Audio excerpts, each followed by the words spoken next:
흔히 그리스도인 되기가 이만저만 어려운 것이 아니라는 통념을 갖고 있습니다. 대개의 경우 자신을 그리스도인으로 교회를 중히 여기고 예배에 빠짐없이 참석하면서 반듯하게 살려고 애를 씁니다. 그러나 동시에 세상의 유혹과 압력에 대해서 비교적 관대하여 뿌리치지 못하고 그것들이 틈입할 여지를 줍니다. 반면 정말 제대로 신앙의 길을 걷는다는 것은 성경이 말한 모든 것을 곧이곧대로 따르는 것이라 믿습니다. 그러나 이는 동이 서에서 먼 것만큼이나 사실과 동떨어져 있는 믿음입니다. 세상에서 가장 쉬운 것이 그리스도인 되는 것입니다. 가장 어려운 것이 죄인이 되는 것입니다. 그리스도인 됨은 우리가 지음받은 목적입니다. 그리고 신앙생활은 전 피조계의 지지와 놀라운 구속의 자원들로 영이 됩니다. 이 세상의 구조는 하나님이 우리가 그분의 자녀로서 그 안에서 편안하고 행복하게 살 수 있게끔 고안하셨습니다. 우리가 활보하고 있는 역사는 하나님이 거듭해 등장하신 무대로 예수님을 통해 확연히 드러납니다. 그리스도의 제자가 되는 과정은 그리스도 없이 가는 길이야말로 고행이고 그리스도와 함께 걷는 길이야말로 안락의 길임을 깨닫는 과정이기도 합니다. 고생길에 들어선 쪽은 신자들이 아니라 불신자들인 셈입니다.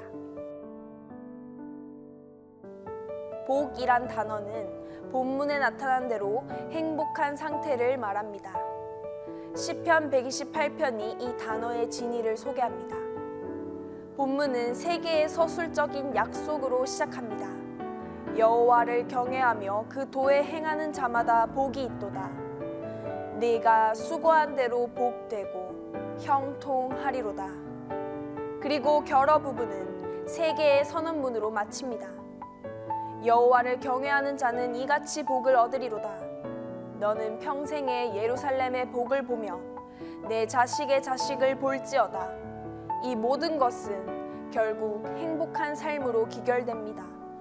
한편에는 축복의 약속이, 다른 한편에는 축복의 선언이 가득하여 두 경계 사이에서 축복을 체험하는 삶 말입니다. 예수님은 산상수훈 서두에서 신앙인의 삶에 나타나는 8가지 주된 특성을 지목하시면서 해당 속성을 지닌 각 사람을 복 있는 자로 공표하셨습니다. 그분은 제자의 길이 곧 기존 지위의 하락이나 빈핍한 삶이나 과거보다 몰락한 삶을 의미하는 것이 아님을 분명히 하셨습니다. 성경의 결론은 요한계시록으로서 이는 7 교회에 대한 축복의 찬사를 싣고 있습니다. 복에 관한 이런 이야기를 읽고 하나님의 축복을 체험하고 있는 이들을 가까이 하면서 복이란 결코 외적이거나 일시적인 것이 아니라는 점을 깨닫게 됩니다. 믿음의 길을 걷고 있는 이를 채워주고 둘러싸고 있는 것이 바로 복입니다. 본 시편의 중앙에 자리한 설명은 축복이 어떻게 작용하는지를 잘 보여줍니다. 내 집, 내 실에 있는 내 아내는 결실한 포도나무 같으며 내 상에 둘린 자식은 어린 감람나무 같으리로다. 결실한 포도나무와 감람나무로 표상된 이러한 설명은 지극히 히브리 문화적인 것으로 행복의 지표는 많은 자녀를 생산하는 아내와 한 상에서 먹고 자란 자녀들이었습니다. 여전히 우리에게 와닿는 내용입니다. 축복은 고유의 증식력이 있습니다. 축복의 기능은 생활 속에서 서로 나누고 기쁨을 누리는 데 있습니다. 세상적 관점의 행복은 안락함과 명예, 거대한 부의 소유에 달려 있습니다. 그러나 우리는 시편 128편에 힘입어 진정한 행복감을 발전시킬 수 있습니다. 세상이 말하는 행복이란 대개 누군가의 것을 취해 내 만족을 피하는 향상을 띱니다. 그리스도인의 복은 주는 것이 받는 것보다 복됨을 깨닫는 것입니다.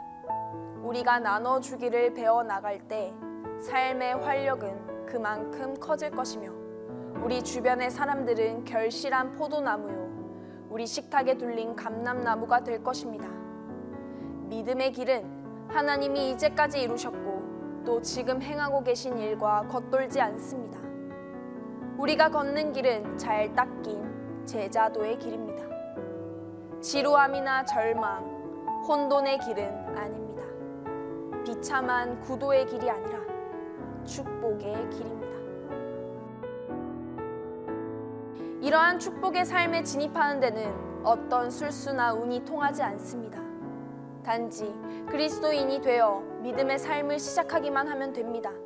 우리는 하나님을 우리를 창조하시고 사랑하시는 존재로서 인식하고 그리스도를 우리로 하여금 하나님과 생생한 관계 속에 있게 하시는 중재자로 인정합니다. 본 시편은 이를 한마디로 압축합니다. 여호와를 경외하며 그 도에 행하는 자마다 복이 있도다. 성경은 누구나 하나님을 믿는다는 가정을 깔고 있습니다. 본문의 관심은 하나님을 대하는 우리의 반응에 있습니다.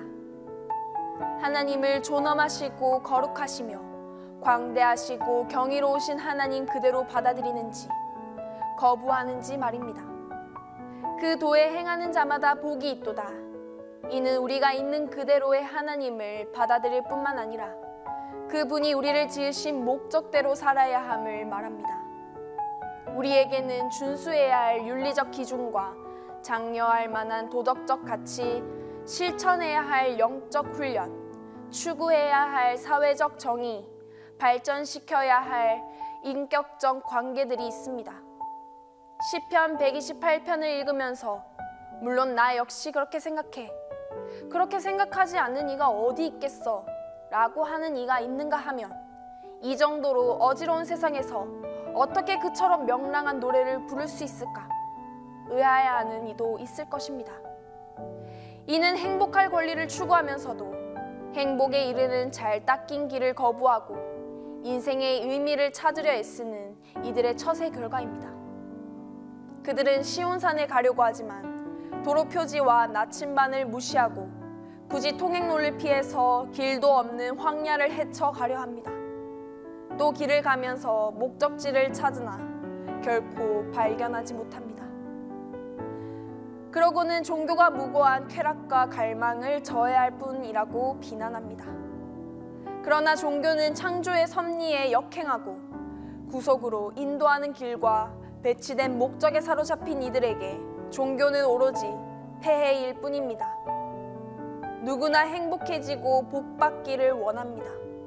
반면 그리스도인의 길은 그들 자신의 길보다 원하는 것을 얻기에 불리하다고 섣불리 속단하면서 진정 우리의 행복을 주관하시는 이에게 주의를 기울이기를 애써 거부하는 이들 또한 너무나 많습니다.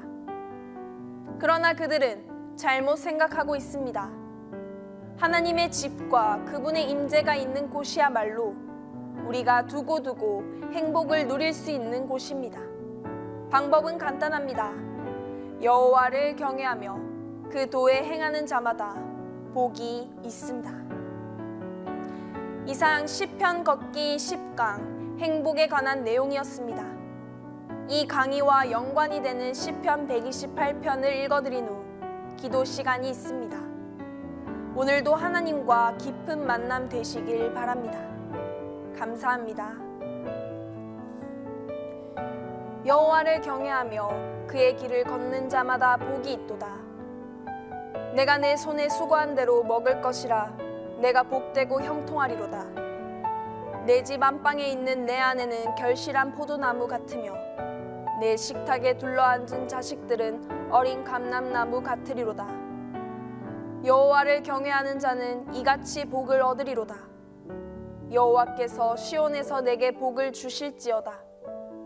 너는 평생에 예루살렘의 번영을 보며 내 자식의 자식을 볼지어다. 이스라엘에게 평강이 있을지로다.